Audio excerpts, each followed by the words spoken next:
ஆரம்பத்துல நல்லா தான் இருந்துச்சு. வாட்டர்மெலன் வச்சு சாப்பிட்டுட்டு இருந்தீங்க. பார்க்கும்போது நல்லா இருந்துச்சு. ஸ்ட்ரெஸ் ரிலீஃபா இருந்துச்சு. இப்போ போக போக கடுப்பா இருக்கு.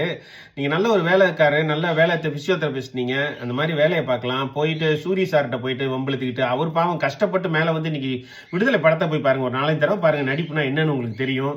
நீங்க சிவாஜியோட அம்பை குத்தி நெஞ்சில குத்திக்கிட்டு மொழி பிதுங்க ரத்தம் கக்குறீங்க. அதெல்லாம் ஒரு நடிப்பு இல்ல. அது அவர் செய்தாரு. நீங்க அதை திருப்பி செய்றீங்க. நீங்களா என்ன செய்றீங்க? அது மாதிரி பாருங்க. கோவம்னாலும் சங்கடம்னாலும் சிரிப்புனாலும் எல்லாத்துக்கும் ஒரே மாதிரி மூஞ்சிய வச்சிருக்கீங்க. இன்னொன்று நடு ரூட்டில் வந்து சோப் போட்டு குளிக்கிறீங்க. இப்போ புதன்னு நல்லாவும் இல்லை. நான் சின்ன வயசுல மியூசிக்கல் சேரில் ஜெயிச்சேன், நான் வந்து பொட்டேட்டோ கேதரிங்கில் ஜெயிச்சேன் அப்படின்லாம் நான் சொல்லிட்டு சப்ஜெக்ட் பண்ணிட்டு நான் போயிட்டு ஒலிம்பிக்கில் இடம் கொடுங்கன்னு கேட்க முடியுமா? எல்லாரும் தான் நினைக்கிறேன். என் பையன் கூட தான் பயங்கரமா ஆக்ட் பண்ணான். இப்போ போய் வேலை செஞ்சுட்டு இருக்கான். என்ன பண்ண முடியும்? நமக்கு என்ன வருதுன்னு பாருங்க. வராததை போட்டு நல்லா செஞ்சு ஸ்ட்ரெஸ் பஸ்டரா இருந்தீங்க.